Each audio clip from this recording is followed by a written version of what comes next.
to women. Okay, so our country's house is burning down, right?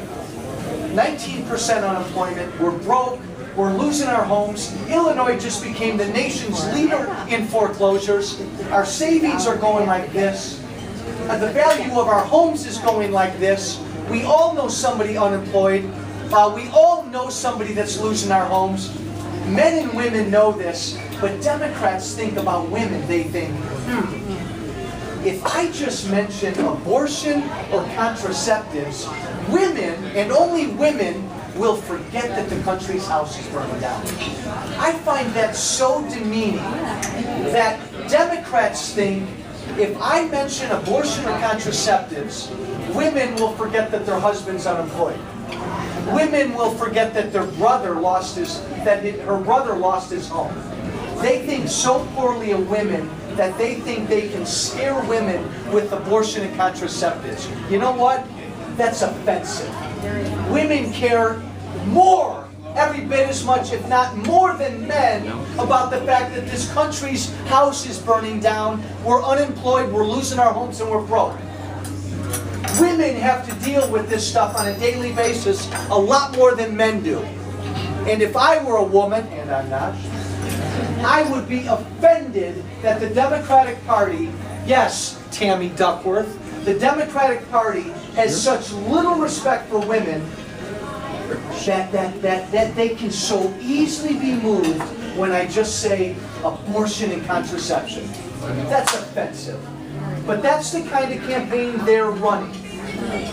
That's the kind of campaign they're running. Don't let them succeed. Women, stand up and say, not this year, not today. I'm concerned about the economy. I'm concerned that people aren't working. And you know what? I'm worried about the debt my kids and my grandkids are going to inherit. That's what I care about now. So get out of my face with all these other squirrels, with all these other distractions. Not this year. I think Peggy Noonan might be able to do that last time I looked. It doesn't help that people like her come out right after it. I've got another economy issue for the seniors or the retired or soon to be retired. We've had, because of the bad economy, we had the Federal Reserve pumping more and more money in, artificially lowering interest rates, forcing people looking for yield to go into riskier and riskier environments just to live. Is there anything that Congress or you could do if you get a majority in both House and Senate to say that the sole role of the Federal Reserve is to protect the value of the dollar? It's not to manage the economy so that we get all this crap out, so people can live on their investments. Look, the House passed, 2 months ago, we passed the Ron Paul bill. We voted to audit the Fed every year. It was a great thing to do. It's an important first step. The next step should be to look at this dual mandates of the Fed. But I just, that's a ways down the road. My concern right now is, you talk about an indictment of this recovery, of what Obama's done, that the Fed has to come out again a week or two ago and say, and pour more money into this thing, and borrow more money, and borrow more money. It's an indictment of where this economy's at. The Fed shouldn't be doing that, but you know what? That's basically the Fed turning on the printing press, as they said. Printing money. Printing money, printing money. Just imagine seniors and everybody else, what's going to happen if we begin to see interest rates go up? How long can we live on zero interest rates? What's going to happen when we begin to see inflation? Can we just keep printing money forever? We see inflation now. Yes, go. Can you say Greece? Go. This is more of a statement. My name's Tony Patricia. I'm from Lake Villa. I'm no longer, unfortunately, part of the 8th district. As we know, we got gerrymandered out of it. But I came down here for a reason. 2 years ago, when this gentleman was running, he ran under the Republican, whatever you want to call it. It was the Tea Party people that supported him. The point that I want to make here, whether you folks are for him or against him, This is the first politician that's a regular person that any of us, look how close we are in proximity to him. Think about this for a minute. There have been other elected officials. I lived up there. I remember meeting Phil Crane. Simon was our senator. And I forget who the other gentleman was that I met up. And I met Melissa Bean. My point being, every person that I've ever talked to that's been an elected official here in Illinois, you've got a committee of people that are folks that talk to you. They're the buffer zone. What's the question you're going to ask? What are you going to say? Can you explain to me exactly before I let him respond to you? This guy has never been any different from the day he started running. That's why Boehner doesn't like him. That's why the Democrats have him targeted.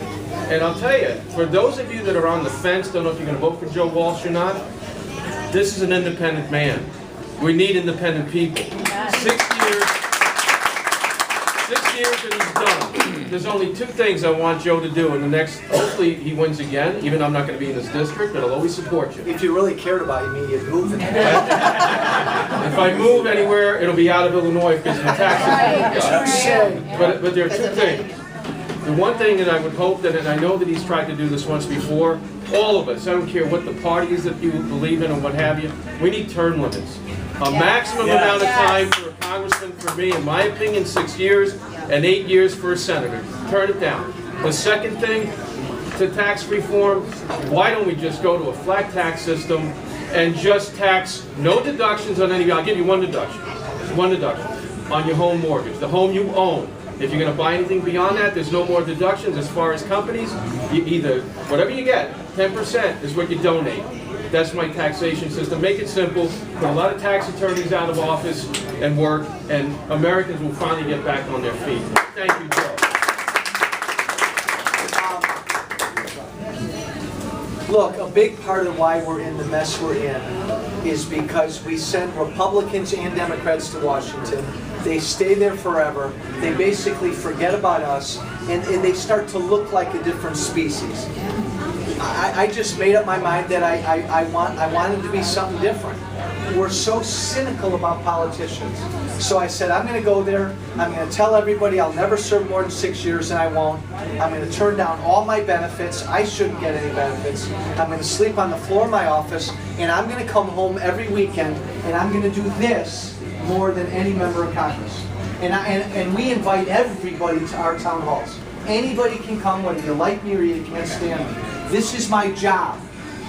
I work for you, whether you voted for me or not, I work for you. And every 2 years, you can either decide to hire me or fire me. We flipped that around over the years. Most politicians think you work for them. We got to get back to this, because we're losing this great country.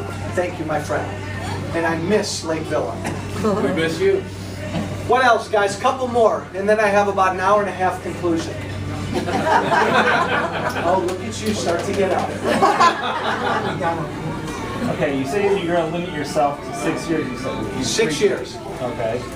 Now, with that said, at the end of your third term, 6 years, Mark Kirk, who, as we all know, has had a stroke and stuff, if he doesn't run for senator, would you be willing, if the people call for it, for you to switch over to become a senator and run for that?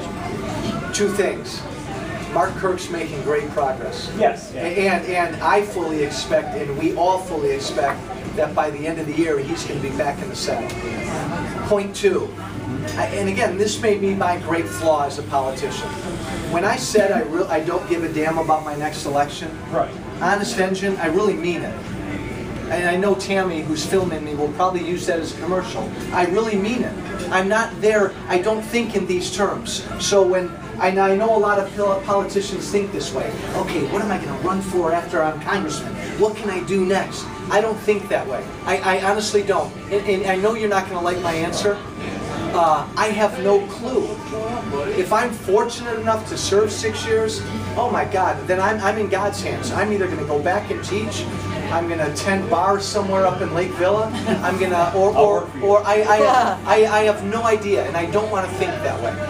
I believe in my heart of hearts, we are this close to losing the greatest country God has ever designed.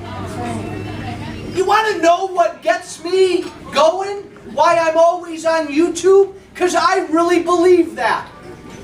That's what wakes me up every morning. And I just want to do my part, just like everybody else should do, to try to prevent that from happening. And you know what? You don't have to be a congressman to do that. And you know what? You shouldn't be a congressman. You want to turn this damn thing around, it's going to happen out here. It's not going to be by the knuckleheads in Washington. They follow. We lead. We got this assumption that you need to be this elected official and wear the fancy pin to do something about the problems in this country. No! No! This country was started by revolutionaries who said, I want my freedom. We're losing our freedoms. The only way this is going to be turned around is if revolutionaries, not your politicians, say, I've had enough. I make $1, that's my money, I want to keep most of it. I've had enough. I run a business in Roselle, you're regulating the hell out of me, get off of my back. I've had enough. I'm a Catholic priest. I don't believe in abortion or contraceptives. My government can't force me to pay for that or subsidize that. I've had enough. I've had enough. This thing's only going to be turned around when the people who have had enough stand up and say, that's it, and send the right people to Washington. That's a really long way of avoiding your answer. I have no idea what I'm going to do in 6 years. Let me close you with something funny. So during the height of the debt ceiling battle last year, when the Republicans and Democrats were going at it, and everybody was angry, Harry Reid came out, I think it was like last May or June. Harry Reid came out of some meeting with Boehner, and he was stomping his feet. And he said, I can't deal with those Republican freshmen. They're crazy. They don't care about their next election. And I thought, exactly, Harry Reid. We don't. We're here to do what's right, whether that gets us reelected or not. Now, we as a country have to decide, are we ready for that? Or come on, is it going to be just like every other election? Who cares about the pension problem in Illinois? Let's just keep electing the same people. They'll sweeten the pension deal. We'll keep playing that same game. Medicare is going to be broke in 10 or 12 years. Who cares? Come on, let's ignore these problems. It's too hard to say, grow up. How am I going to get anybody to vote for me when I'm going to shake your hand and say, my name's Joe Walsh, I'm not going to give you a darn thing. I want you to grow up with me and start to take care of these country's problems. Now that's not a bumper sticker. It'd be a hell of a lot easier to be a Democrat and just say, my name's Joe Walsh, here, I'll give you some water. Will you vote for me? Those days are over. So help us. Catherine, raise your hand. Mary Lou, raise your hand.